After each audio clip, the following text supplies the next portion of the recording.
Marcus Thompson's hand trembled as he gripped the cold metal railing of the boarding stairs, his 6.2 frame blocking the narrow passage to the Gulfstream G650's cabin door. Above him, 12 of the most powerful people in tech stood frozen in disbelief. At the bottom of the stairs, Billionaire CEO David Chen's face had turned from confusion to rage in the span of 3 seconds. Move. Now! Chen's voice cut through the humid Miami morning air like a blade. It was 6:47 a.m. on March 15th, 2023, and in 13 minutes, this $70 million private jet was supposed to be climbing toward 41,000 feet, carrying Chen and his executive team to a merger that would reshape the artificial intelligence industry forever. Marcus didn't move. What happened next would make international headlines, spawn 3 documentaries, and fundamentally change how the ultra-wealthy think about the people they walk past every day. But to understand why a 31-year security guard was willing to throw away his entire life to stop one of the world's richest men from boarding his own plane, you need to know who Marcus Thompson really was, and the journey that gave him the instinct to spot what everyone else had missed. Because Marcus Thompson wasn't supposed to be standing on those stairs that morning. He wasn't even supposed to be working that shift. The universe had aligned a dozen random circumstances to place him at exactly that spot, at exactly that moment, with exactly the right combination of paranoia, observation skills, and sheer stubborn courage to notice something that would have killed everyone on that plane within 37 minutes of takeoff. 34 years before that morning in Miami, Marcus Thompson took his first breath in a hospital that no longer exists, in a neighborhood most people actively avoided. Overtown, Miami's historic black community, had been systematically destroyed by highway construction and urban renewal projects, leaving behind a patchwork of poverty, abandoned buildings, and families clinging to whatever stability they could find. His mother, Patricia Thompson, was 17 when she gave birth to Marcus. His father's name appears nowhere on the birth certificate, a detail that would haunt Marcus in ways he wouldn't understand until decades later. Patricia worked 3 jobs, cleaning offices from 11 p.m. to 7 a.m., stocking shelves at a grocery store from 8 a.m. to noon, and braiding hair in her kitchen on weekends. She slept an average of 4 hours a night for the first 5 years of Marcus's life. "You know what your superpower is?" she would tell him, her hands gentle on his shoulders despite the bone-deep exhaustion in her eyes. "You see everything. You see what others miss. That's going to save you one day." She had no idea how prophetic those words would prove to be. The apartment they shared with 2 other families was a 900-square-foot box with bars on the windows and a front door that required a specific jiggle-lift-push combination to open. The air conditioning worked sporadically, which in Miami meant nights spent in a fog of humidity and mosquitoes. Marcus learned to sleep with a thin sheet over his entire body, including his head, creating a tiny pocket of recycled breath that was somehow preferable to the alternative. But it was the sounds that shaped him most. Through the paper-thin walls he heard everything: domestic arguments that ended in breaking glass, footsteps on the stairs that meant either the landlord or trouble, the specific pitch of sirens that meant someone on their block versus someone streets away. By age 6, Marcus could identify every resident by their footfall pattern. He knew Mrs. Rodriguez had developed a limp 3 days before she admitted to anyone that she'd fallen. He recognized when the dealers changed shifts by the subtle variation in how they closed car doors. This hypervigilance wasn't a choice, it was survival. In Overtown, missing a detail could mean walking into a crossfire, trusting the wrong person, or simply being in the wrong place when desperate people made desperate decisions. When Marcus was 7, Patricia discovered that the Miami-Dade Public Library stayed open until 9 p.m. on weekdays. More importantly, it had air conditioning, security guards, and a children's section where Marcus could safely spend hours while she worked.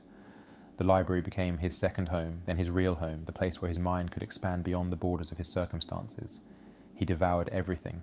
Picture books gave way to chapter books to young adult novels, and by age 9 he was sneaking into the adult non-fiction section, drawn particularly to books about aviation, engineering, and mechanical systems. There was something about understanding how things really worked, at the component level, that gave him a sense of control he couldn't find anywhere else.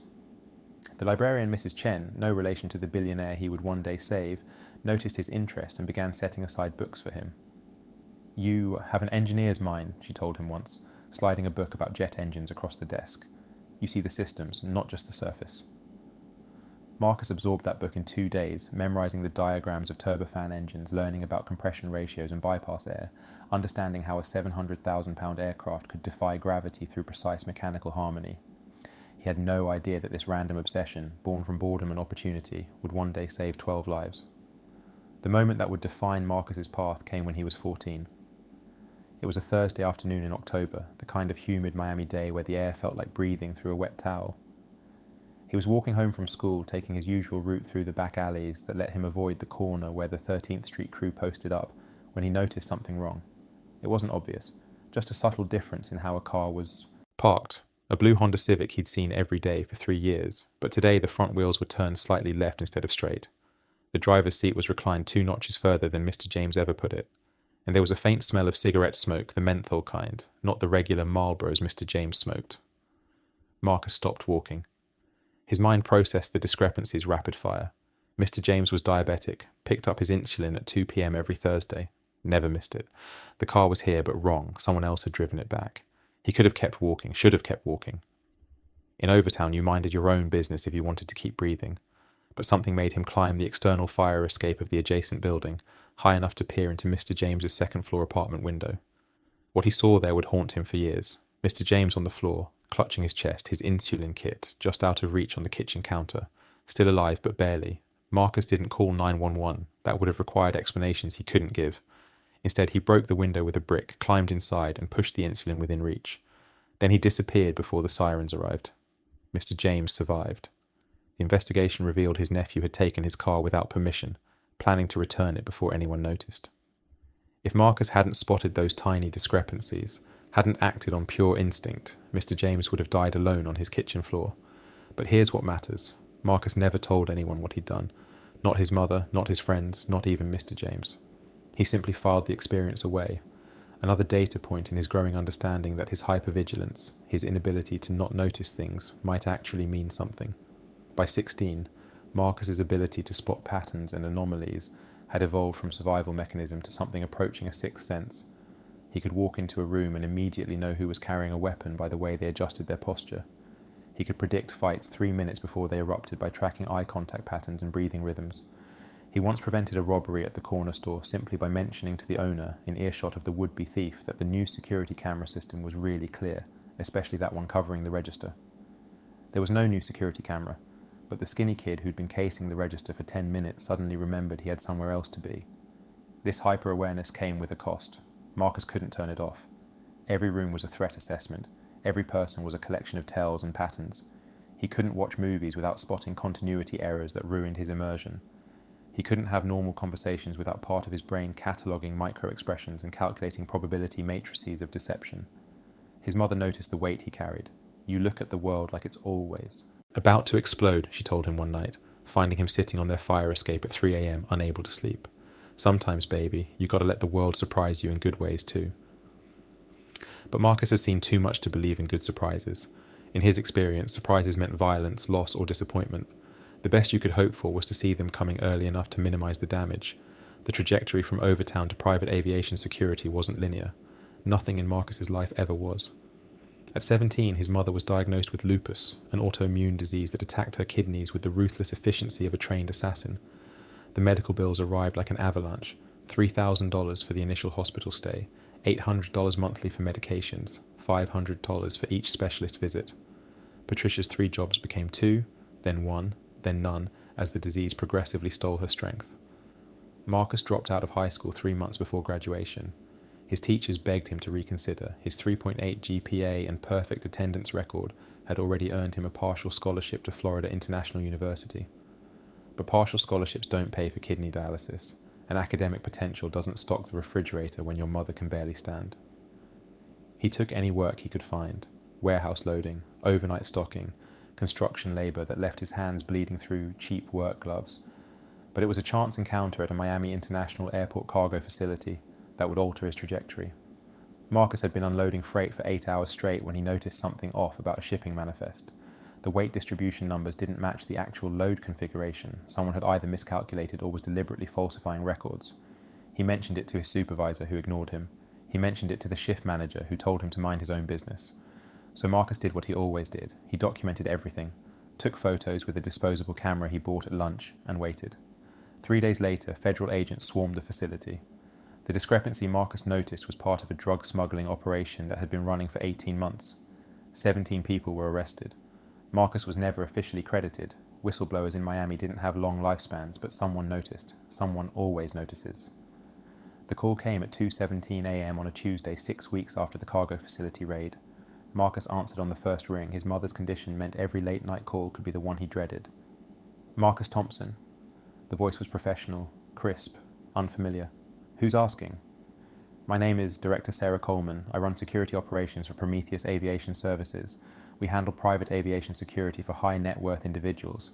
I understand you have a talent for noticing things others miss. Marcus sat up in bed, his mind immediately cataloguing the implications. Private aviation meant money, real money, the kind that could cover his mother's treatment and maybe, just maybe, get them both out of Overtown. I'm listening. We need people who can spot trouble before it happens. People who understand that in our business you don't get second chances. The cargo facility situation that showed initiative, observation skills, and most importantly, discretion. We value all three. The starting salary she quoted was $31,000 a year, more than Marcus had made in the previous 2 years combined. Plus, benefits, full medical coverage that would extend to immediate family members. When do I start? Marcus asked, trying to keep the desperation out of his voice.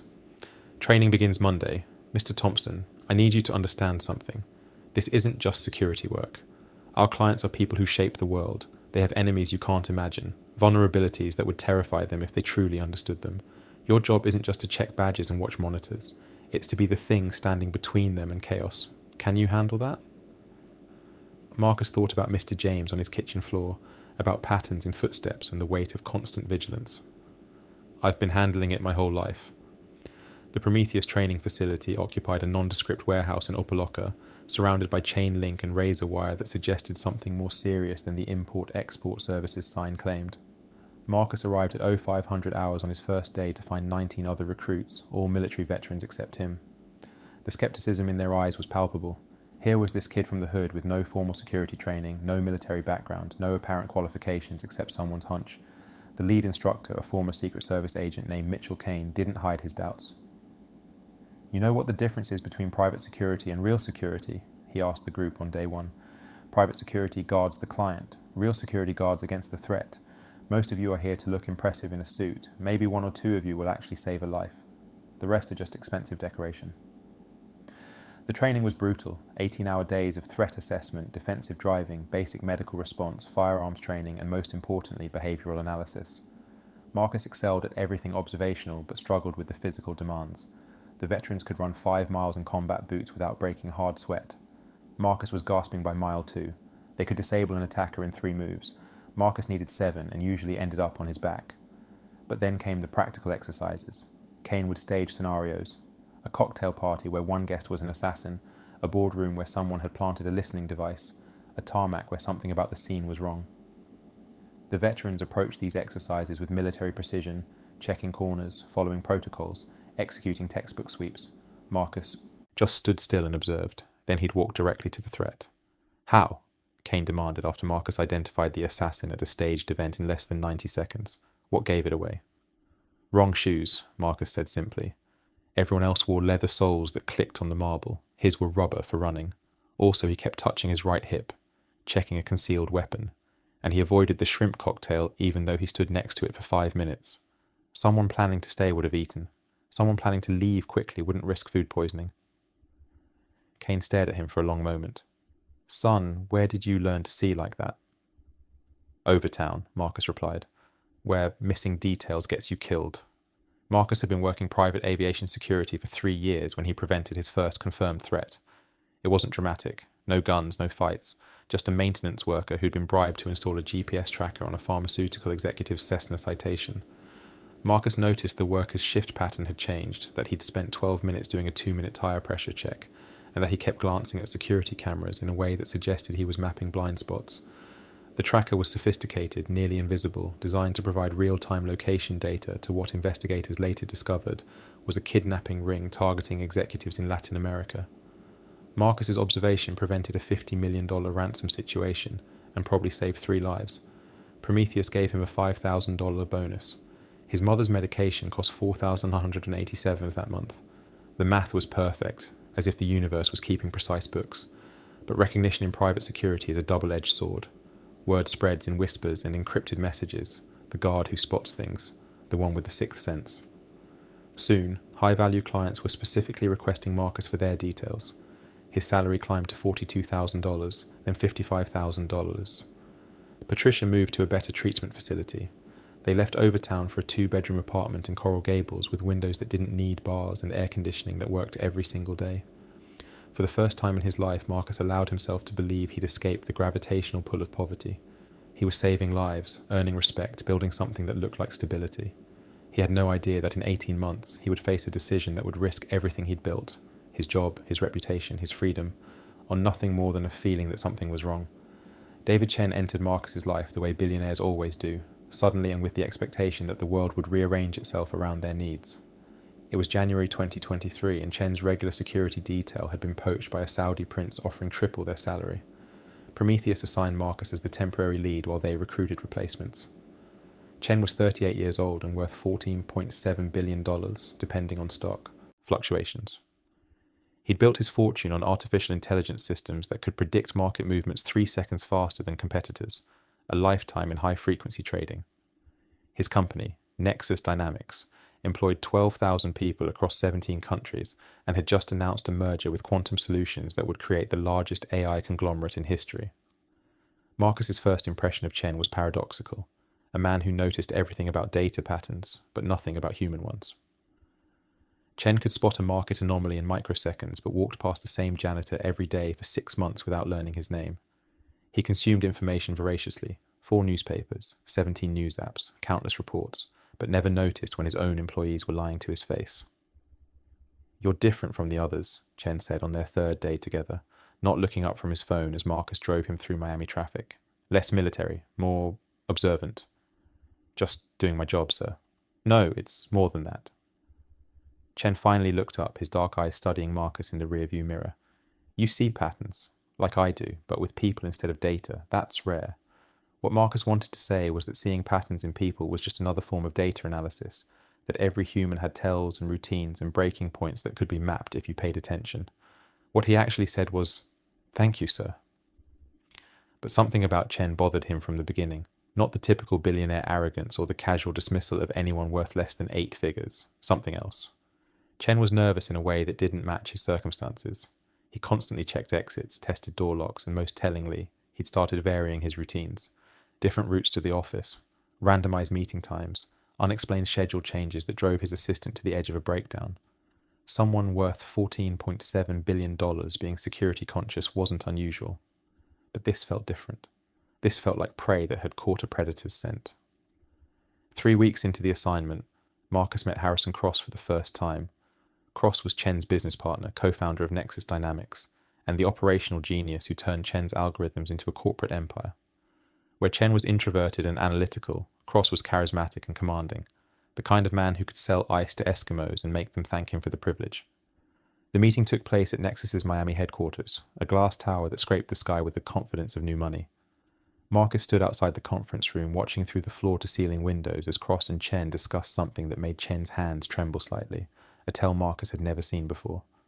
Cross was 51, with silver hair that looked like it cost more to maintain than most people's rent and a smile that never quite reached his eyes. He moved through the world like a shark, through water, smooth, purposeful, and always hunting. When he passed Marcus in the hallway after the meeting, he stopped. "You're the new security." Not a question. Cross had a way of making statements that demanded confirmation. "Yes, sir. Marcus Thompson." Cross studied him with the kind of attention usually reserved for acquisition targets. "Chen speaks highly of you. Says you see things others miss." "I try to be thorough, sir. Thoroughness is expensive. Vision is invaluable." Cross smiled that predator smile. "Tell me, Mr. Thompson, what do you see when you look at me?" It was a test, Marcus realized. Rich men love tests, little power plays to establish dominance.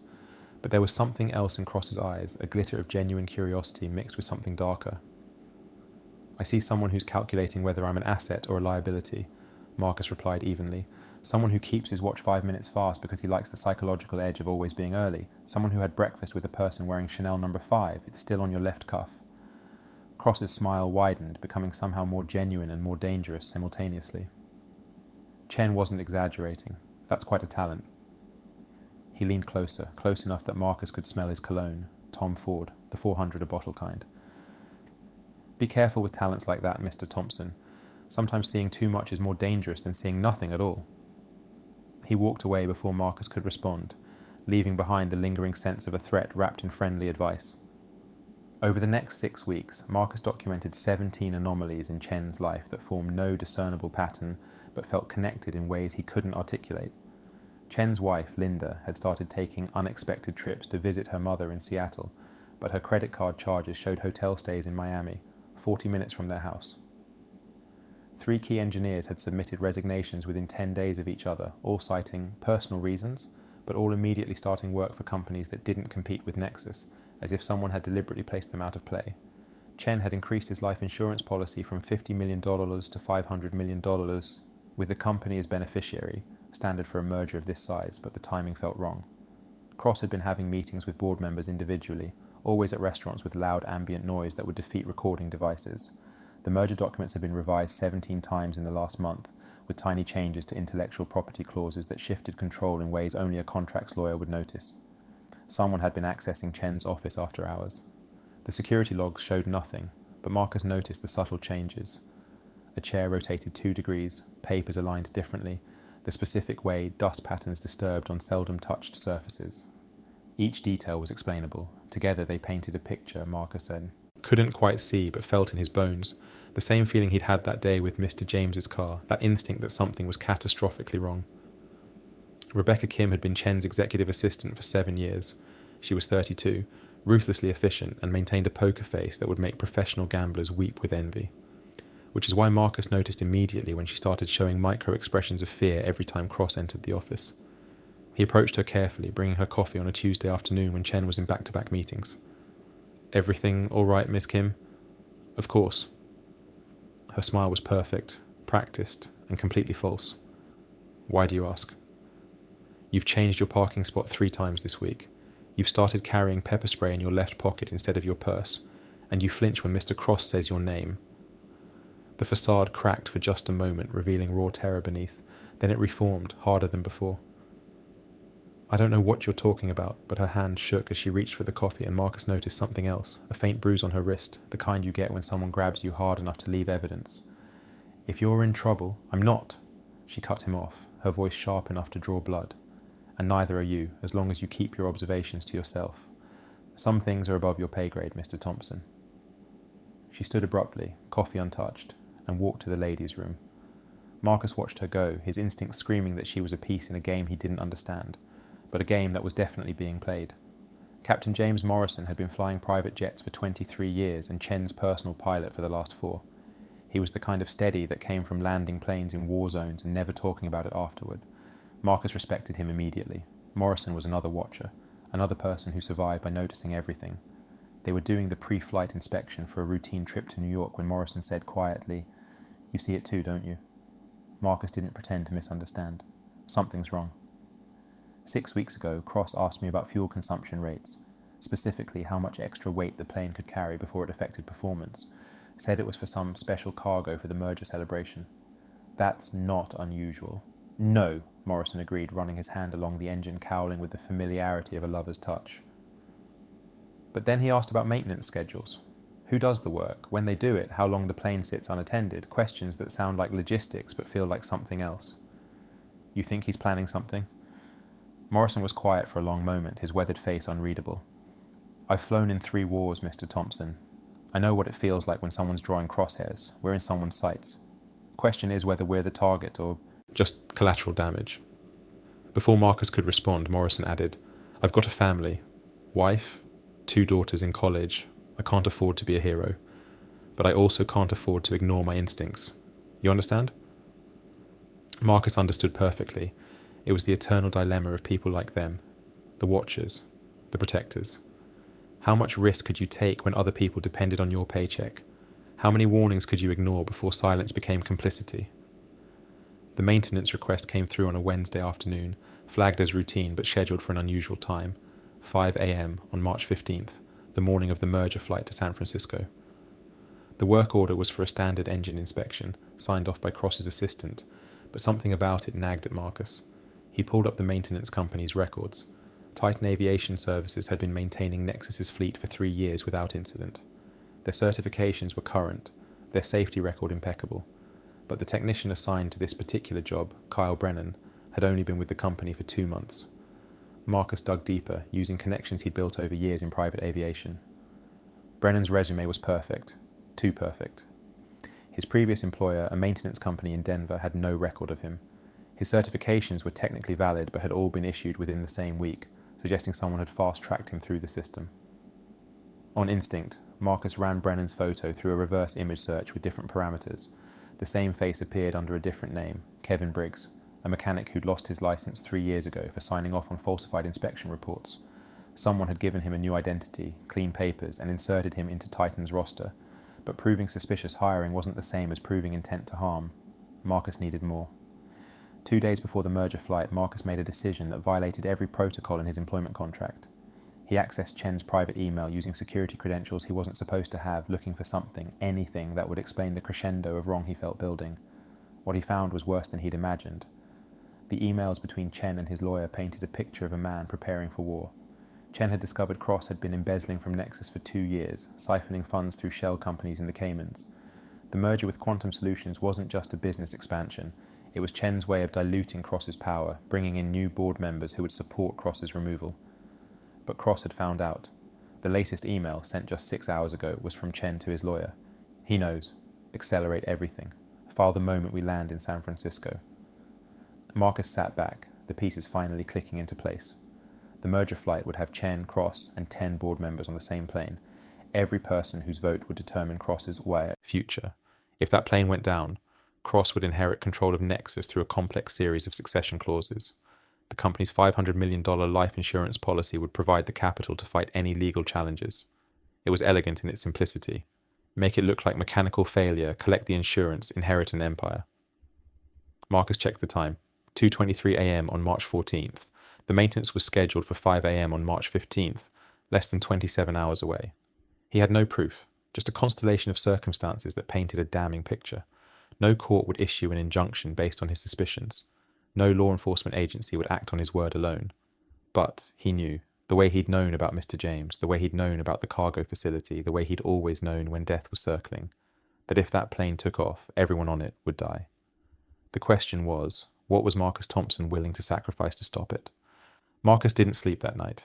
He sat in his small apartment, surrounded by printed emails, maintenance records, and flight schedules, trying to construct a case that would convince someone, anyone, to ground that plane. But every scenario he ran hit the same wall. He was a security guard with illegally obtained information accusing one of Miami's most respected businessmen of planning mass murder. At 4 a.m. on March 14th, he called the FBI's Miami field office.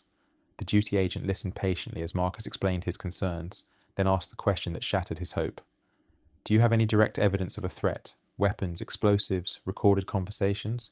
No, but the patterns? Sir, we can't ground a private flight based on patterns. If you have specific, credible intelligence about a threat, we can investigate. Otherwise, I suggest you report your concerns to your employer. Marcus hung up. His employer was Prometheus, contracted by Nexus, whose COO was Harrison Cross. The chain of command led directly to the man he suspected of orchestrating murder. He tried the FAA next, reaching a bureaucrat who informed him that maintenance companies had wide latitude in scheduling and staffing. Unless Marcus could prove the specific mechanic was unqualified, and the man's papers, however fraudulent their origin, were technically valid, there was no grounds for intervention. By sunrise, Marcus had made 17 calls. Each one ended the same way. Without concrete evidence, no one would act. The crushing weight of responsibility pressed down on him. Patricia had always told him his gift was seeing what others missed, but what good was seeing danger if no one would listen to your warnings? He was Cassandra at the gates of Troy, cursed with prophecy no one would believe. Marcus arrived at his mother's treatment facility at 7 a.m., needing her clarity more than he'd needed anything in years. Patricia was having a good day. The lupus that had ravaged her body for over a decade sometimes granted brief reprieves, windows where the old fire returned to her eyes. You look like hell, baby, she said, studying his face with the same intensity she'd used to check him for injuries after school in Overtown. Mama, if you knew something bad was going to happen, but nobody would believe you, what would you do? Patricia was quiet for a moment, her frail hand steady on his. When you were 8, you told me Dante Williams was going to rob Mr. Chen's store. You'd seen him casing it, noticed things nobody else did. I didn't call the police. What would I say? But I told Mr. Chen to be extra careful that week, maybe keep less cash in the register. I remember. Dante tried 3 nights later, but Mr. Chen was ready. Sometimes, baby, you can't stop the storm, but you can make sure people have umbrellas. She squeezed his hands with surprising strength. Your gift isn't just seeing danger, it's knowing how to position yourself between danger and the people who need protecting, even if they don't know they need it. Marcus kissed her forehead, memorizing the moment. Something in her eyes suggested she knew this might be goodbye, not from illness, but from whatever decision her son was about to make. I love you, Mama. I love you too, baby. Do what you have to do. I'll be here when it's over. But they both knew that might not be true. Marcus returned to work at noon on March 14th, less than 18 hours before the scheduled maintenance. Chen was in his office, preparing for tomorrow's flight, reviewing merger documents with the focused intensity of a man about to reshape an industry. He had no idea he was also reviewing his own death warrant. Mr. Chen, Marcus said, knowing he was crossing a line but unable to stay silent. I need to discuss tomorrow's flight. Chen looked up, irritated. What about it? I have concerns about the maintenance schedule. The timing is unusual. The technician is new and cross-handles operational details. Chen cut him off. If he's approved it, it's fine. Focus on your job, Mr. Thompson. The dismissal stung, but Marcus pressed forward. Sir, I've noticed several irregularities that suggest what? Chen's voice turned cold. That you've been overstepping your boundaries? Looking into things that aren't your concern? I hired you to watch for external threats, not to play detective with my business operations. Marcus wanted to scream that the threat wasn't external, that it was sitting in the office next door wearing a $10,000 suit and a predator's smile, but Chen's eyes held a warning. Push further, and you're fired. Marcus nodded and withdrew, understanding with crystal clarity that Chen would never believe Cross capable of murder. Their partnership went back 15 years, built on shared struggle and mutual success.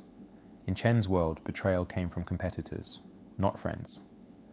At 11 p.m. on March 14th, Marcus watched from his car as Kyle Brennan, or Kevin Briggs, or whoever he really was, arrived at the private aviation terminal. The man moved with the confidence of someone who'd done this before, which somehow made it worse. This wasn't a desperate amateur, this was a professional who'd been hired to make death look like mechanical failure.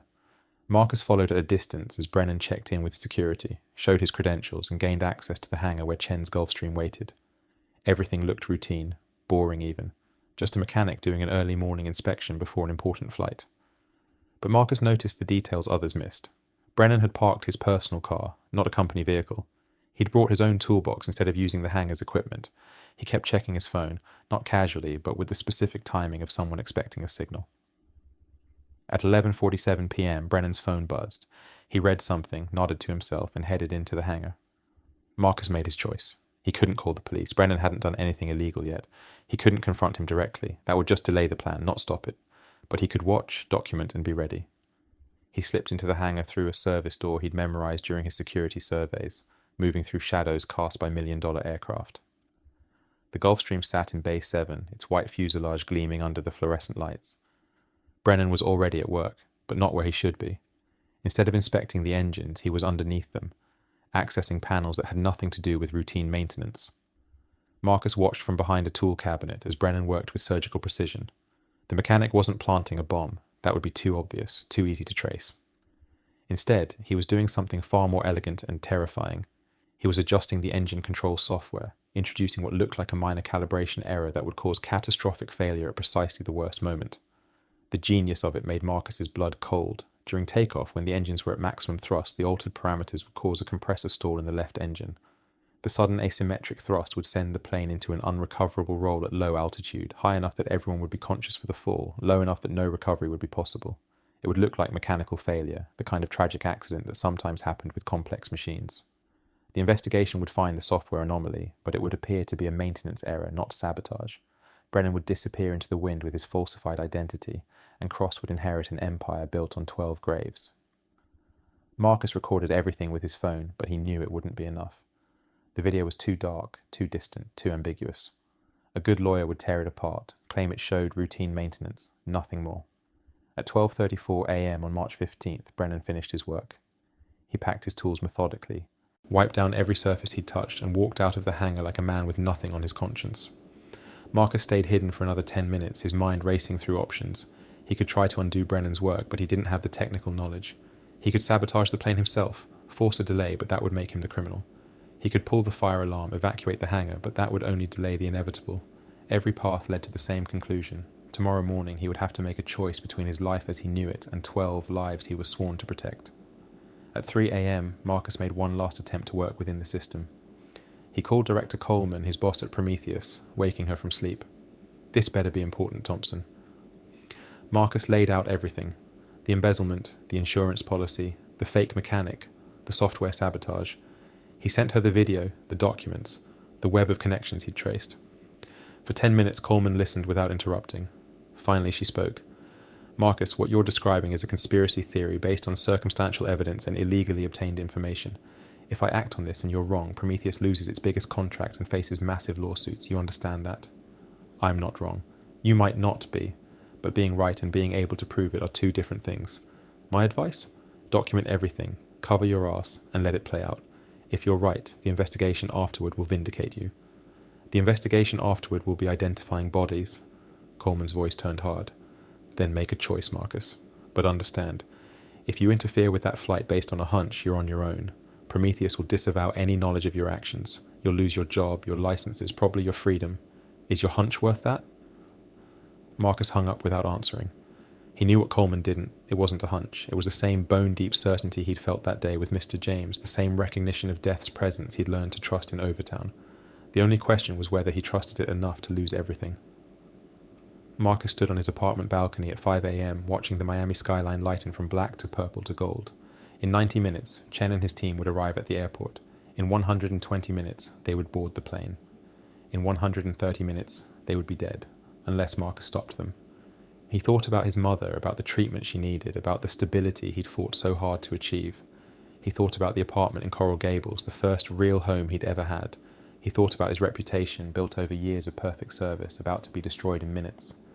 Then he thought about 12 families who would wake up tomorrow to officers at their doors, to careful words and practiced sympathy, to a grief that would never fully heal. Marcus made his decision.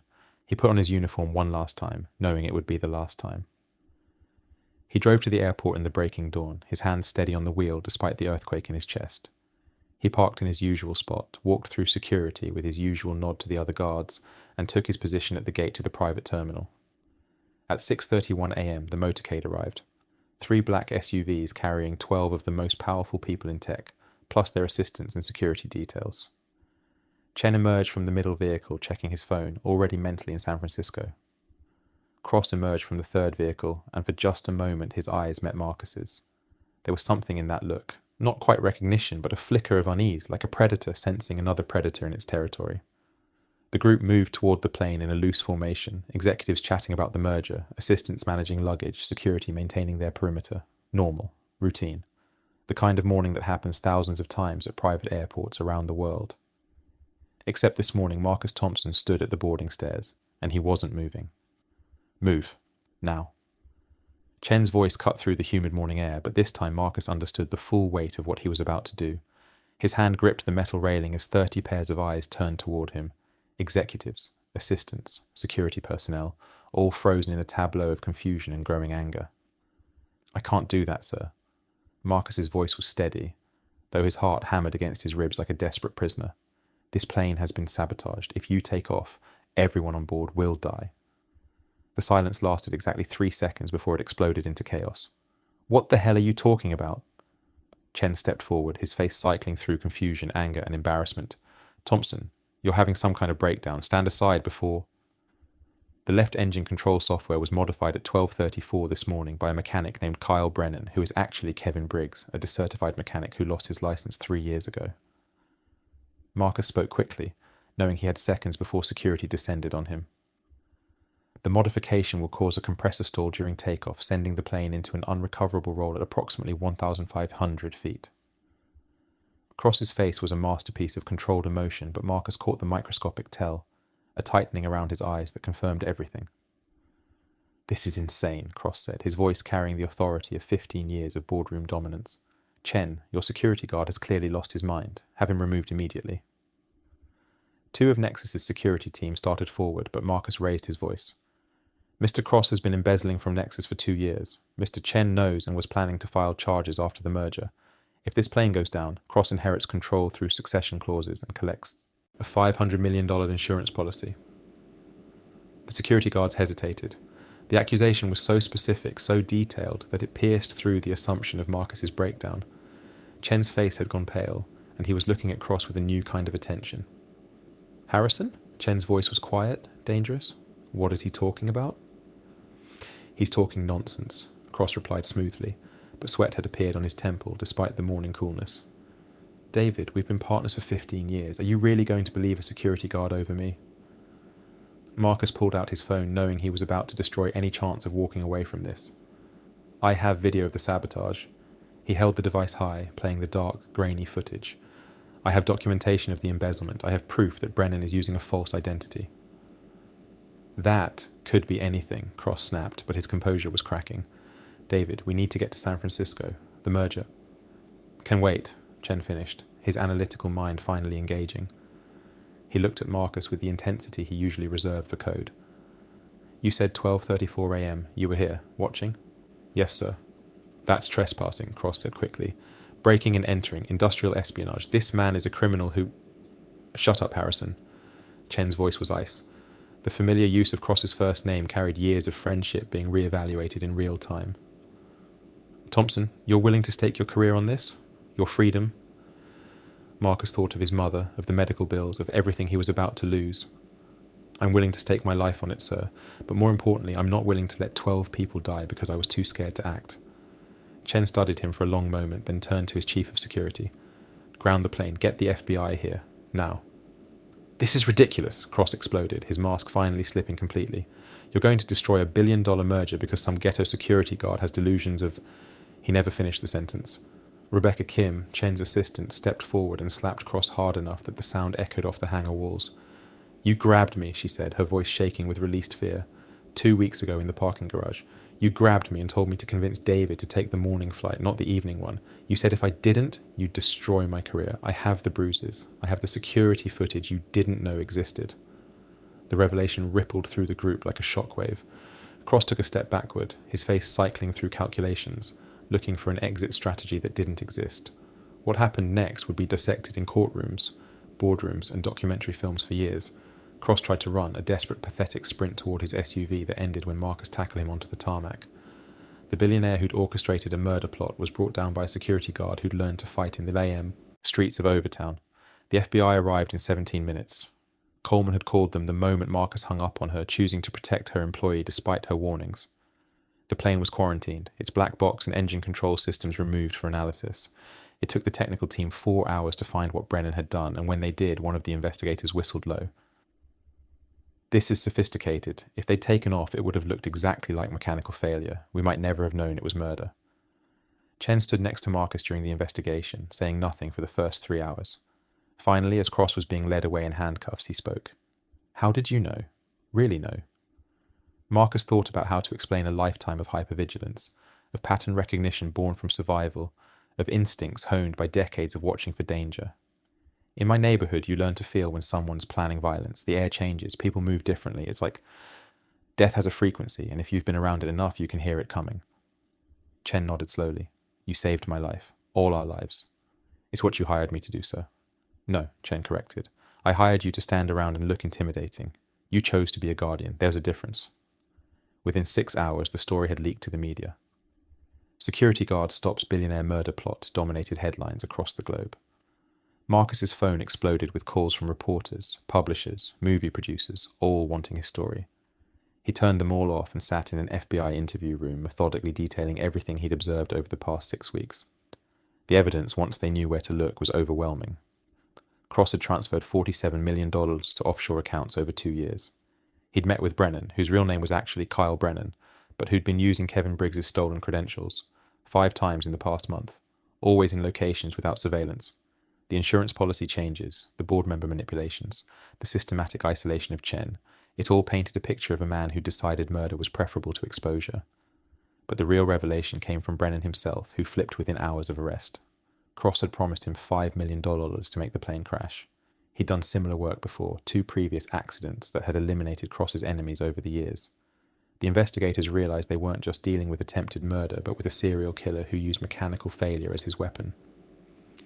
Prometheus, faced with the PR nightmare of nearly letting their client die, did the only thing they could. They promoted Marcus. Director Coleman arrived at the FBI office with a new contract, a $150,000 salary, and the title of Senior Threat Assessment Specialist. "You broke every rule we have," she said, sliding the contract across the table. "You also saved 12 lives and prevented a massive lawsuit. So we're going to pretend the rule breaking was actually initiative, and you're going to train our other guards to see what you see. Deal?" Marcus looked at the contract, thought about his mother's medical bills, about stability and safety and the American dream he'd fought so hard to achieve. "I need to add something." "What?" "A conscience clause. If I see a threat and my employer won't act, I have the right to act independently without termination." Coleman laughed, sharp and surprised. "You want us to contractually allow you to go rogue?" "I want you to contractually acknowledge that sometimes the greatest threats come from the people writing the checks, and someone needs to be able to stand between them and their victims." She was quiet for a long moment, then pulled out a pen. "You know what? After today, I don't think anyone's going to argue with that." The trial of Harrison Cross became one of the most watched legal proceedings in corporate history. The prosecution presented 73 pieces of evidence, 47 witnesses, and most damningly, Cross's own communications, where he discussed his plan with increasing boldness as the date approached. Marcus testified for 6 hours, walking the jury through every observation, every pattern, every instinct that had led him to stand on those stairs. The defense attorney tried to paint him as a paranoid security guard who'd gotten lucky, but the evidence was too overwhelming, the conspiracy too well documented. "Mr. Thompson," the defense attorney pressed, "you had no actual proof when you blocked that plane, did you? Just suspicions and illegally obtained information?" "I had what I've always had," Marcus replied. "The ability to see patterns others miss. In my neighborhood, missing those patterns meant death. In Mr. Chen's world, the stakes were the same, just with more zeros attached." "So you're saying you're some kind of psychic?" "No, sir. I'm saying I'm someone who's been watching for danger his entire life, and when you do something every day for 34 years, you get good at it. Good enough to know when death is in the room, even when it's wearing a $10,000 suit."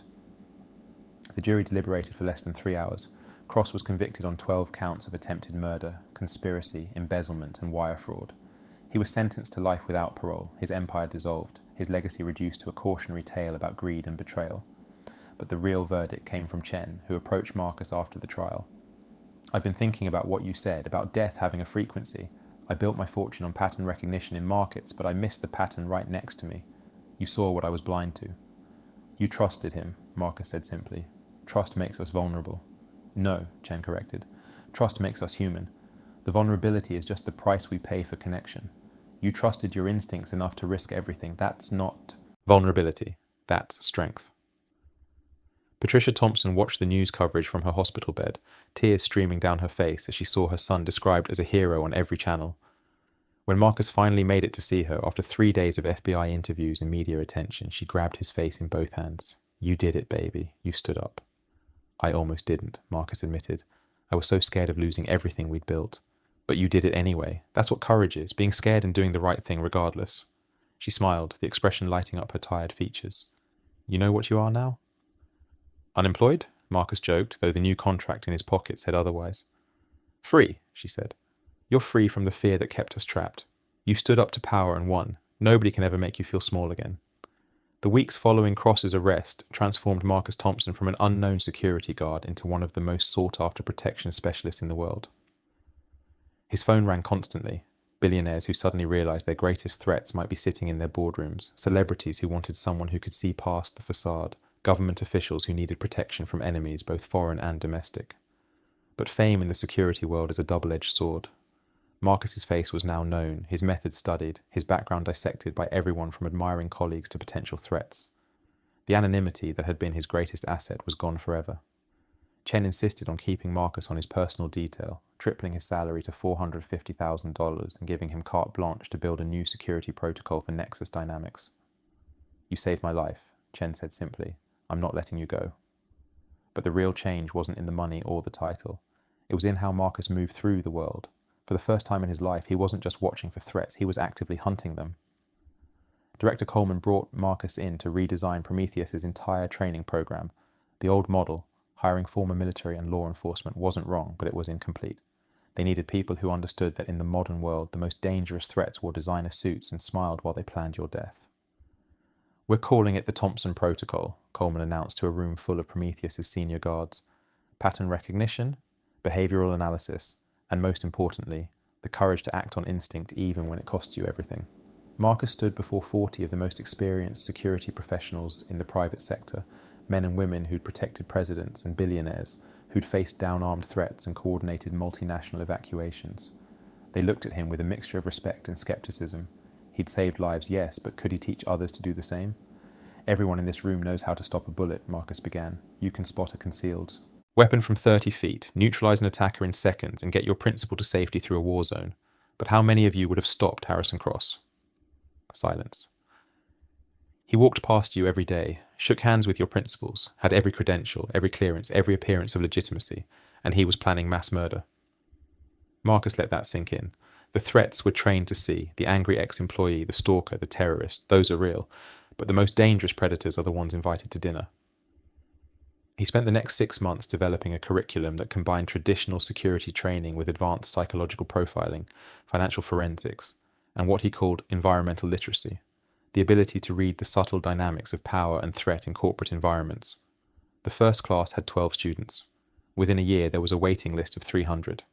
David Chen emerged from his near-death experience fundamentally changed. The merger with Quantum Solutions proceeded, but with radically different terms. Chen insisted on psychological evaluations for all senior executives, implemented AI-driven behavioral monitoring systems, and most controversially, created an independent ombudsman position with the power to investigate any employee, including himself. Paranoid, Chen said at a press conference when questioned about the measures. I prefer educated by experience. Mr. Thompson taught me that the most dangerous blind spot is the one created by trust.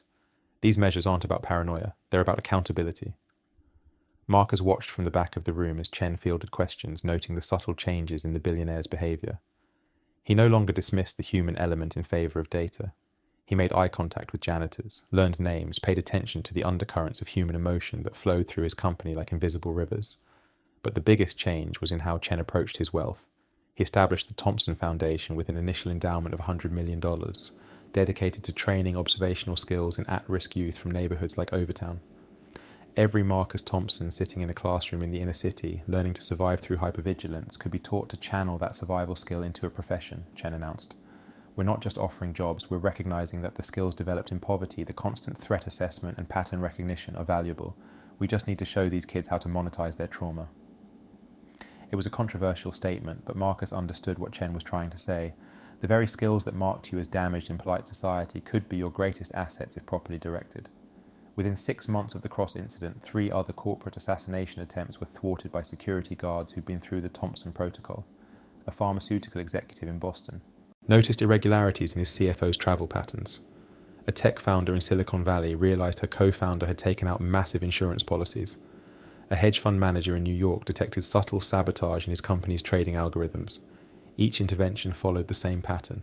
A security professional noticed something intangible, investigated despite lack of concrete evidence, and ultimately prevented tragedy through sheer force of will and intuition. But there were also failures, guards who saw threats everywhere, who paralyzed their principals with constant warnings, who couldn't distinguish between intuition and paranoia. Marcus found himself flying around the country, investigating false alarms, teaching the difference between productive hypervigilance and destructive anxiety. The gift and the curse are the same thing, he told a group of trainees in Los Angeles. Once you start seeing patterns, you can't stop. The challenge isn't learning to see threats, it's learning to calibrate your response to the actual level of danger. 6 months after the trial, Rebecca Kim approached Marcus with information that recontextualized everything. She'd been Chen's assistant for 7 years, but she'd also been documenting every irregularity, every suspicious pattern, every indication that something was wrong with Cross. I have 17 notebooks, she said, showing Marcus years of meticulous observations. Times Cross accessed systems he shouldn't, conversations that didn't add up, financial discrepancies everyone ignored. Why didn't you say anything? Kim's laugh was bitter. A Korean-American woman accusing a white male billionaire of embezzlement? Without proof? I would have been destroyed, blacklisted, maybe worse. I needed someone with nothing to lose and everything to gain. I needed you. The revelation hit Marcus like a physical blow. You knew I would see it. I hoped you would. I made sure you had access to the right areas at the right times. I left breadcrumbs. She paused. I couldn't stop him myself, but I could position someone who could. Marcus stared at her, seeing her truly for the first time. Not a victim, but a strategist who'd played a longer game than anyone realized. We were partners, and I never knew it. The best partnerships are the ones where each person thinks they're the hero, Kim replied. You had the courage to act. I had the intelligence to gather. Together, we saved 12 lives. She left Nexus shortly after, starting her own corporate intelligence firm with seed funding from Chen. Within 2 years, Kim's strategic intelligence had contracts with 30 Fortune 500 companies, all seeking the kind of pattern recognition that had saved Chen's life. Not everyone was grateful for Marcus's intervention. The people who'd stood to benefit from Cross's plan, shadow investors, competitors positioned to absorb Nexus's assets, criminals who'd used Cross's network for money laundering, had lost billions due to one security guard's instincts. The attempt came on a Tuesday evening in Miami, 8 months after the trial. Marcus was leaving his mother's treatment facility when he noticed it.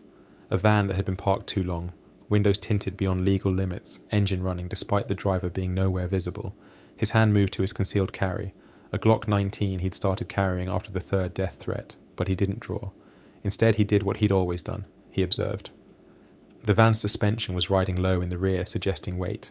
The exhaust was putting out more vapour than the temperature warranted, meaning the engine was working harder than idle should require. And there was a subtle vibration in the air, the kind made by a secondary motor, perhaps a generator powering equipment inside.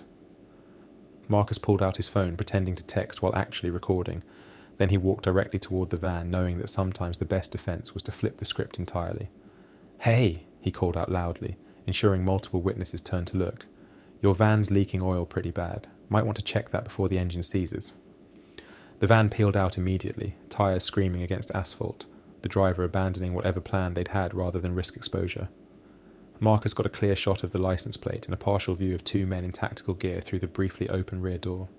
The FBI traced the van to a crew of professional killers operating out of Atlanta. They'd been paid $2 million to eliminate Marcus, though the money trail led to shell companies that dissolved into digital smoke. The message was clear. Marcus had made enemies who could afford the best, and they wouldn't stop coming. Coleman wanted him to go into protective custody. Chen offered to hire a full security detail, but Marcus refused both. "I spent my whole life learning to spot danger," he said. "If I hide now, what was the point?" The call that changed everything came at 3 a.m. on a Thursday, 1 year after the Cross incident. Marcus was in New York training a new class of Prometheus guards when Coleman burst into his hotel room. "We have a situation. The Saudi prince wants you, specifically you. Name your price." Prince Khalid bin Salman al Rashid controlled assets worth approximately $847 billion through various sovereign wealth funds. He also had survived 7 assassination attempts in the past 3 years, each one more sophisticated than the last. "He thinks someone in his inner circle is planning something big," Coleman continued. "He's offering $50 million for 6 months of your time. You'd analyse his entire operation, every person with access to him, and identify the threat." Marcus sat up, fully awake now. $50 million? Plus expenses, plus a security team of your choosing, plus diplomatic immunity while operating in Saudi Arabia. Coleman paused. "Marcus, this is generational wealth, the kind of money that means your mother never worries about medical bills again. Hell, the kind that means you could buy the hospital." But Marcus heard what Coleman wasn't saying. The Saudi royal family was a maze of internal conflicts, religious tensions, and blood feuds going back centuries. Identifying threats in that environment wouldn't just be difficult, it would be like trying to spot a specific shark in a feeding frenzy. "When do I leave?" "Tomorrow, but Marcus..." Coleman's voice carried a warning. The last security consultant who found irregularities in the prince's circle disappeared. They found his body in the desert 6 months later. Or at least they found most of it. Marcus thought about his mother, about the treatment facility, about the life he'd built from nothing. Then he thought about what he'd told the FBI. He was someone who'd been watching for danger his entire life. "Book the flight," he said, "but I'm taking Rebecca Kim with me." What Marcus discovered in Riyadh would make the Cross conspiracy look like a children's game. The threat to Prince Khalid wasn't from one person, but from an entire network, embedded throughout his organization like cancer cells. It included his head of security, 2 of his wives, his personal physician, and most shockingly, his eldest son. The conspiracy had been 20 years in the making, a slow-burn operation funded by competing factions within the Saudi government who viewed Khalid's modernization efforts as heretical. They weren't planning to simply kill him, they were planning to destroy his entire bloodline, making it look like a series of unconnected tragedies that would transfer power to more conservative elements. Marcus identified the plot through a pattern of seemingly unrelated details. Medicine bottles with microscopically different labels indicating counterfeits, prayer rugs positioned to create blind spots in security coverage, a series of construction projects that had created a network of tunnels beneath the palace, and most tellingly, a pattern of specific relatives being sent abroad at specific times, ensuring they'd survive the coming purge. How? Prince Khalid asked when Marcus presented his findings in a secure room swept for listening devices. How did you see what hundreds of security professionals missed? Because they were looking for an external threat, Marcus replied. In my experience, the most dangerous predators are already inside the gates. They smile at you every morning, they know your routines, your weaknesses, your blind spots, and they use your trust as a weapon against you. The confrontation in Riyadh played out like a chess match where every piece could kill you. Prince Khalid, acting on Marcus's intelligence, didn't immediately arrest the conspirators. That would have triggered a bloodbath and potentially sparked a civil war within the royal family. Instead, he orchestrated a brilliant counterplay that Marcus helped design. Over the course of 3 weeks, each conspirator was isolated and neutralized. The eldest son was sent on a diplomatic mission to Japan that became permanent exile. The wives were divorced with settlements that bought their silence and distance. The physician suffered a heart attack that left him incapacitated but alive, a warning to others who might consider betrayal. The tunnel network was filled with concrete, but not before Marcus and a team of trusted operators used it to plant surveillance equipment throughout the palace complex. The conspirators' external contacts were fed false information that led to their exposure and arrest in 7 different countries. You've saved my life and my kingdom, Prince Khalid said, on Marcus's last day in Riyadh. Name anything you want: money, property, citizenship, a position in my government. Marcus thought about it for a long moment.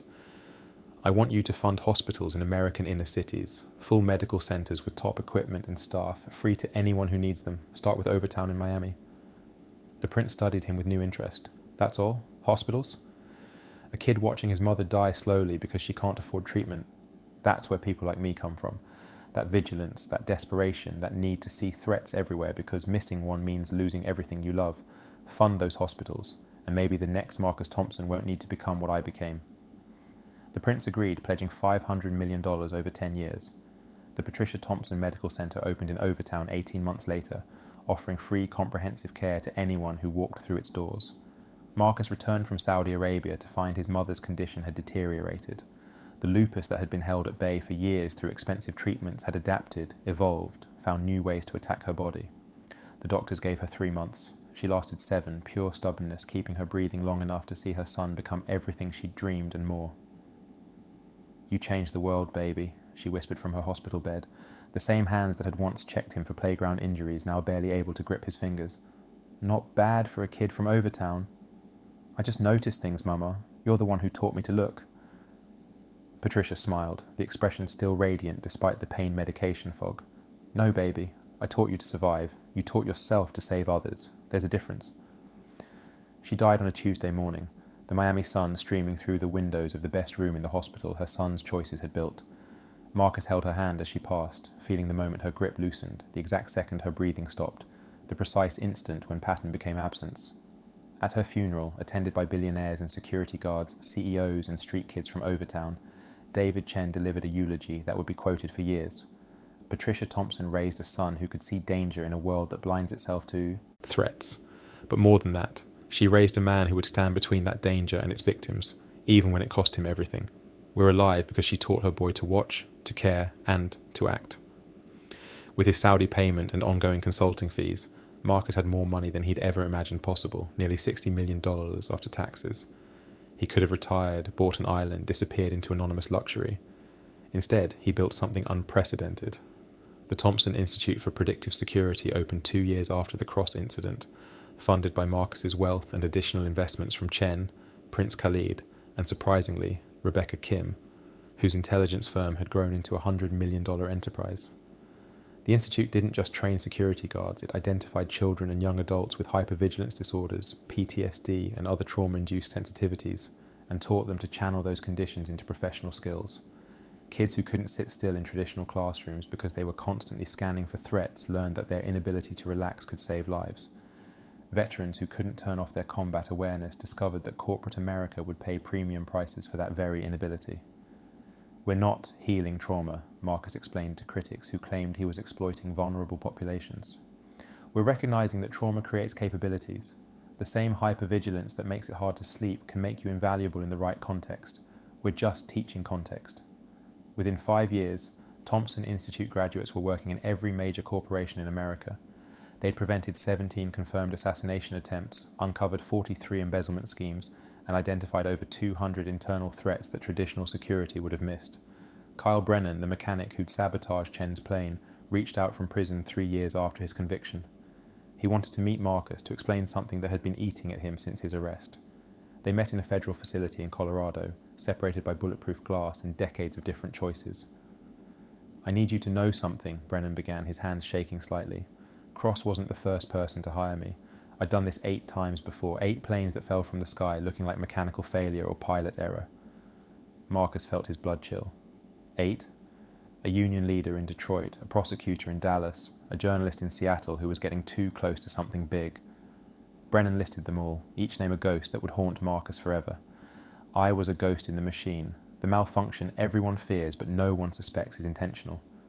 "Why tell me this now?" Brennan was quiet for a long moment. "Because you're the first person who saw me, really saw what I was doing. 20 years of perfect murders, and a security guard from the hood spotted me in one night. I need to..." "No, how?" Marcus thought about all the ways to answer, the training, the experience, the pattern recognition. But in the end, he gave the only answer that mattered. "Because I've been looking for people like you my whole life. You're what my neighborhood taught me to fear, the predator who smiles, who looks legitimate, who kills without conscience. You're just wearing better clothes than the killers in Overtown." Brennan nodded slowly. "I gave the FBI everything. Names, dates, methods. Your instincts were right. Cross was connected to a network of people who solve problems through accidents. You didn't just save 12 lives that day. You exposed an entire industry of murder." By year 5, Marcus Thompson was simultaneously one of the most respected and most isolated men in security. His ability to see threats had evolved to the point where he could barely function in normal society. Every restaurant was a threat assessment. Every conversation was a behavioral analysis. Every relationship was a pattern to be decoded and predicted. He'd dated briefly, a prosecutor, a fellow security specialist, a trauma counselor who thought she could help him heal. Each relationship ended the same way. They couldn't handle being constantly analysed, and he couldn't turn off the part of his brain that saw everything as a potential threat. "You look at me like you're waiting for me to betray you," the counsellor had said during their final argument, "like you're cataloguing every micro-expression, waiting to catch me in a lie." "I don't know how to stop," Marcus had admitted. "Once you start seeing the patterns, they're everywhere. Every smile that doesn't reach the eyes, every story that doesn't quite add up, every person who stands a little too close or asks one too many questions." She'd looked at him with pity then, and that was worse than anger. "You saved all those people, Marcus, but what did it cost you? Can you even trust anyone anymore?" The answer was no. Trust required the ability to ignore warning signs, to dismiss patterns, to believe in the possibility of safety. Marcus had lost all 3 the moment he'd truly understood how many predators walked among their prey, smiling and shaking hands while planning devastation. The call came on a Wednesday evening, 5 years and 3 days after Marcus had stood on those stairs and changed history. It was Coleman, and her voice carried the weight of something massive. "Marcus, I need you to sit down." "What is it?" "Harrison Cross is dead, killed in his cell 2 hours ago. Professional hit. Someone got to him despite maximum security." Marcus felt nothing. Not relief, not satisfaction, just a hollow acknowledgement of inevitability. "Who?" "That's why I'm calling. Before he died, Cross managed to write something on his cell wall, in his own blood." Coleman paused. "He wrote your name and the words he knew." Marcus's blood chilled. "He knew what?" "We've been going through Cross's effects, things we missed in the initial investigation. He had a journal hidden in a law book. Marcus, he documented everything, not just the Chen plot, but 17 other murders he'd arranged over 20 years. Business rivals, regulators, anyone who stood in his way. We knew he was dangerous." "No, Marcus, you don't understand. The last entry, dated the night before you stopped the plane. He wrote about you. He said he knew you were watching, that he could feel your attention like heat on his skin. He wrote that if you stopped him, someone would eventually stop you the same way. That people like you and him couldn't coexist. One always destroys the other." Marcus stood in his empty apartment, surrounded by security monitors and threat assessment reports, and understood with crystal clarity what Cross had meant. They were opposite sides of the same coin, observers, pattern seekers, humans who'd evolved past normal social blindness. The only difference was what they did with their sight. "There's more," Coleman continued. "The person who killed Cross left a message. The Watchers watch each other. We think there's a network, Marcus.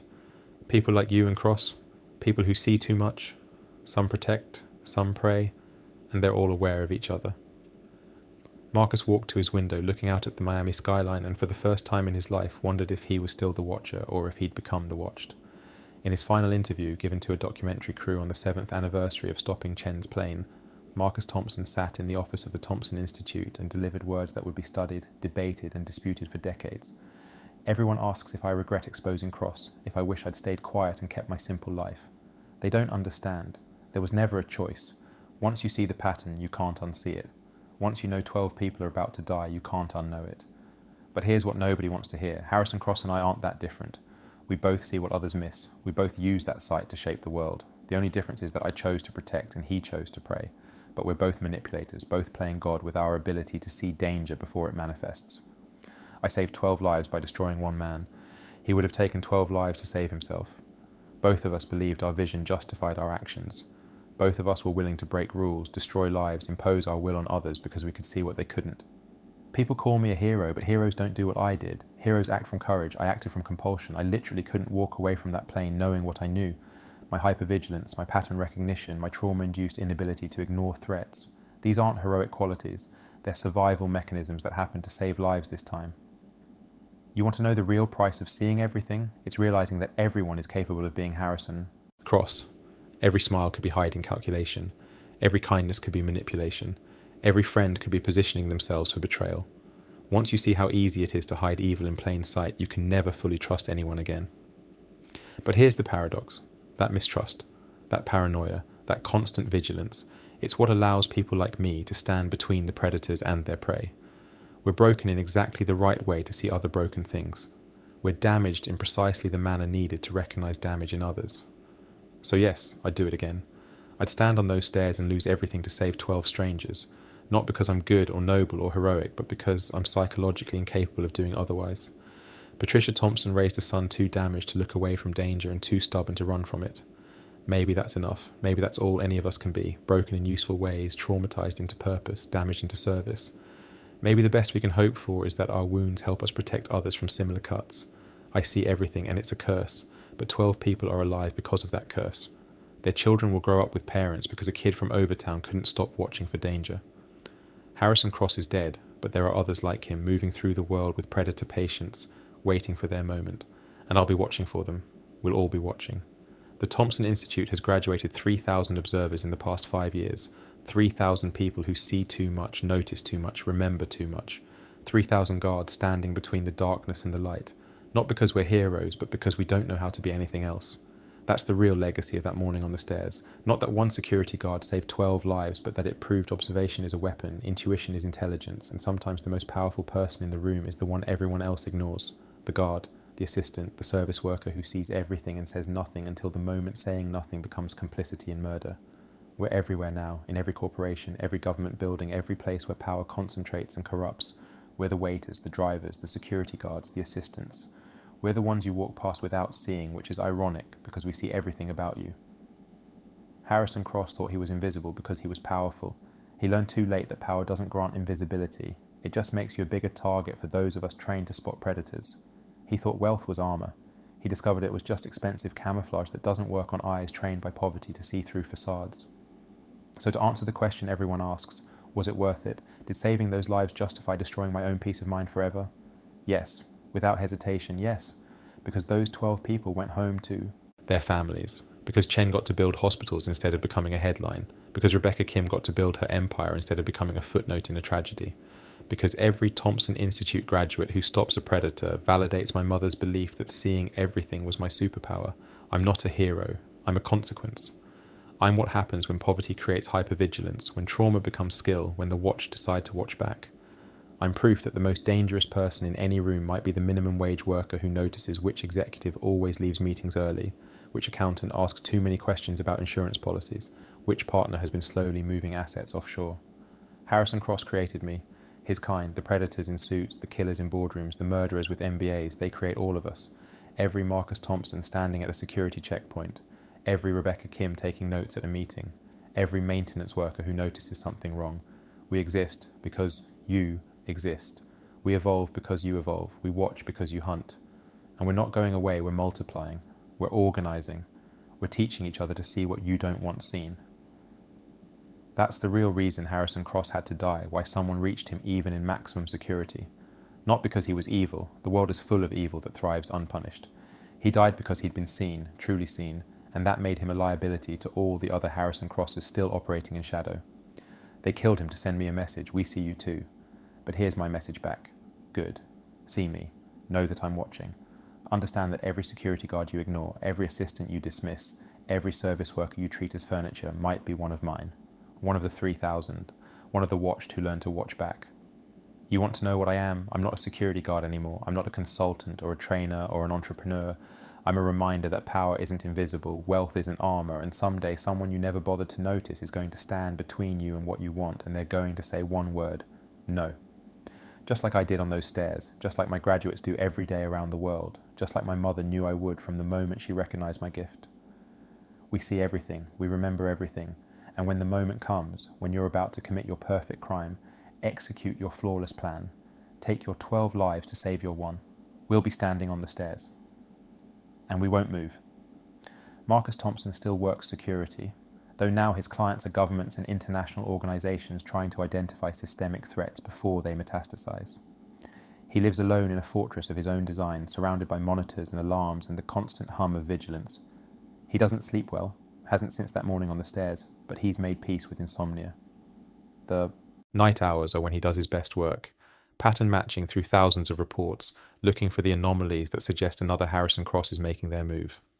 The Thompson Institute has expanded to 17 countries, its graduates preventing an estimated 47 major corporate crimes in the last year alone. The Patricia Thompson Medical Centres have opened in 12 inner cities, providing free healthcare to millions who would otherwise suffer in silence. David Chen has revolutionized corporate security, making behavioral analysis mandatory for all executive positions. Rebecca Kim's intelligence firm has become the gold standard for corporate threat assessment. Prince Khaled has survived 3 more assassination attempts, each one identified and prevented by Thompson Institute graduates. And somewhere in Overtown, in a building that used to be a crack house but is now a community centre, children are learning to harness their hypervigilance, to transform their trauma into purpose, to become the next generation of watchers. Because that's the truth Marcus Thompson discovered on those stairs. In a world of predators and prey, someone needs to stand guard. Someone needs to see the patterns others miss. Someone needs to be willing to lose everything to save strangers. And sometimes that someone is a kid from the hood who learned to watch for danger and never learned how to stop. The stairs are everywhere now. Every boardroom, every private jet, every place where power concentrates and corrupts. And on those stairs stand the graduates of trauma, the children of poverty, the ones society trained to see everything by giving them everything to fear. They're watching. They're waiting. And when the moment comes, when another Harrison Cross makes their move, they'll do exactly what Marcus Thompson did on that humid Miami morning. They'll stand their ground. They'll say no. And 12 more people will live because someone who sees everything decided that today, seeing would become saving. That's the legacy of the security guard who stopped a billionaire. Not the headlines or the money or the fame, but the proof that sometimes the smallest person in the room is the only one who can see the size of the threat. And they won't move until everyone is safe, even if it costs them everything, especially then.